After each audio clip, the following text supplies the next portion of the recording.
Hi ವೀಕ್ಷಕರೇ, ಬಾಳೆ ಎಲೆ ಅಡುಗೆ ಮನೆಗೆ ಸ್ವಾಗತ. ನಾನಿವತ್ತು ನಿಮಗೆ ಸಾಲ್ಮನ್ ಫಿಶ್ ಕರಿ ಹೇಗೆ ಮಾಡೋದನ್ನು ತೋರಿಸ್ಕೊಡ್ತೀನಿ. ನೋಡಿ, ಫಸ್ಟು ಫಿಶ್ಶು ಕ್ಲೀನ್ ಮಾಡ್ಕೋಬೇಕು. ಉಪ್ಪು ಅರಿಶಿನ ಹಾಕಿ ಫಿಶನ್ನು ಕ್ಲೀನಾಗಿ ತೊಳ್ಕೋಬೇಕು. ಯಾಕಂದರೆ ಅದು ಸ್ವಲ್ಪ ಸ್ಮೆಲ್ ಇರುತ್ತೆ, ಮೀನು ವಾಸನೆ ಇರುತ್ತೆ. ಅದಕ್ಕೋಸ್ಕರ ಉಪ್ಪು ಅರಿಶಿನ ನೋಡಿ ಈ ಥರ ಕ್ಲೀನಾಗಿ ಉಪ್ಪು ಅರಿಶಿನ ಹಾಕಿಬಿಟ್ಟು ಫಿಶನ್ನು ಕ್ಲೀನಾಗಿ ತೊಳ್ಕೊಂಬರ್ಬೇಕು ಒಂದು ಸರಿ. ಈಗ ನೋಡಿ, ನಾನು ಹಾಗೆ ಮಾಡ್ತೀನಿ ನೋಡಿ. ಇವಾಗ ಅರಿಶಿನ ಉಪ್ಪು ಹಾಕ್ತಾಯಿದ್ದೀನಲ್ಲ,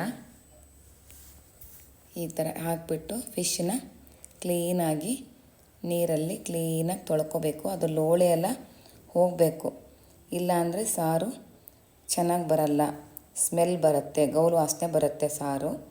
ಅದಕ್ಕೋಸ್ಕರ ಈ ಥರ ಕ್ಲೀನಾಗಿ ಫಿಶ್ ತೊಳ್ಕೊಬೇಕು. ನೋಡಿ ಈ ಥರ ಒಂದೊಂದೇ ಪೀಸ್ಗಳನ್ನ ನೀರಲ್ಲಿ ಕ್ಲೀನಾಗಿ ತೊಳ್ಕೊಳ್ಳಿ. ಉಪ್ಪು ಅರಿಶಿನ ಹಾಕಿಬಿಟ್ಟು ನೋಡಿ ಈ ಥರ ಕ್ಲೀನಾಗಿ ತೊಳ್ಕೊಳ್ಳಿ ಫಿಶ್ ಎಲ್ಲ. ನಾನು ನೋಡಿ ಫಿಶ್ ತೊಳಿತಿದ್ದೀನಿ. ಆಮೇಲೆ ನೆಕ್ಸ್ಟು ಮತ್ತೆ ಫಿಶ್ಗೆ ಸ್ವಲ್ಪ ಅರಿಶಿನ ಹಾಕ್ತಾಯಿದ್ದೀನಿ. ಒಂದು ಅರ್ಧ ಚಮಚ ಹಾಕಿ ಅರಿಶಿನ ಹಾಕಿಬಿಟ್ಟು ಒಂದು ಅರ್ಧ ಚಮಚ ಉಪ್ಪು ಹಾಕ್ತೀನಿ. ನೋಡಿ ಉಪ್ಪು, ಪುಡಿ ಉಪ್ಪು ಹಾಕಿ. ಪುಡಿ ಉಪ್ಪಾದರೂ ಪರವಾಗಿಲ್ಲ, ಕಲ್ಲುಪ್ಪಾದರೂ ಪರವಾಗಿಲ್ಲ, ಯಾವುದಾದ್ರೂ ಪರವಾಗಿಲ್ಲ ಹಾಕಿ. ಹಾಗೆಯೇ ಸ್ವಲ್ಪ ಹುಳಿ ಹಾಕ್ತಿದ್ದೀನಿ. ಹುಳಿ ಹಾಕಿಬಿಟ್ಟು ಫಿಶನ್ನು ಒಂದು 10 ನಿಮಿಷ ನೆನೆಸಿಡಬೇಕು. ಈ ಥರ ಹುಳಿ ಹಾಗೂ ಅರಿಶಿನ ಉಪ್ಪು ಹಾಕಿಬಿಟ್ಟು ಫಿಶನ್ನು ನೆನೆಸಿಟ್ಟಿರಿ. ನೋಡಿ, ಆಮೇಲೆ ಕಾಯಿ, ಧನಿಯಾ ಪುಡಿ, ಖಾರದ ಪುಡಿ ಎಲ್ಲ, ಅರಿಶಿನ ಪುಡಿ, ಬೆಳ್ಳುಳ್ಳಿ, ಈರುಳ್ಳಿ ಎಲ್ಲ ಸೇರಿ ಸ್ವಲ್ಪ ಫ್ರೈ ಮಾಡಿಕೊಂಡು ಅರ್ಧ ಚಮಚ ಎಣ್ಣೆ ಬಿಟ್ಬಿಟ್ಟು ಫ್ರೈ ಮಾಡಿಕೊಂಡು ರುಬ್ಕೊಂಡು ಬಂದಿದ್ದೀನಿ. ಇವಾಗ ನಾನು ಯಾವುದೇ ಫಿಶ್ ಮಾಡಿದ್ರೂ ಮಸಾಲನ ನಾನು ಸೋದಿಸ್ಕೋತೀನಿ. ನಾನು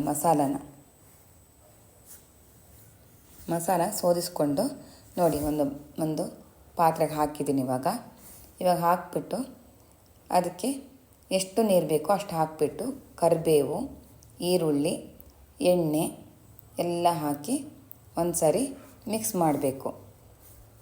ಮಿಕ್ಸ್ ಮಾಡಿಬಿಟ್ಟು ಈಗ ಫಸ್ಟು ಕುದಿ ಬಂದಮೇಲೆ ಈಗ ಫಿಶ್ಶು ನೆನೆಸಿಟ್ಟಿದ್ನಲ್ಲ, ಅರಿಶಿನ ಉಪ್ಪು ಹುಳಿ ಹಾಕಿಬಿಟ್ಟು ಆ ಫಿಶ್ನ ಇವಾಗ ಹಾಕ್ತಾಯಿದ್ದೀನಿ. ನೋಡಿ, ಹಾಕಿ ಫಿಶ್ಶು ತುಂಬಾ ಕುದಿಸ್ಬಾರ್ದು. ಫಿಶ್ಶು ಈ ಥರ ಒಂದು ಕುದಿ ಬಂದರೆ ಸಾಕು ಫಿಶ್ಶು.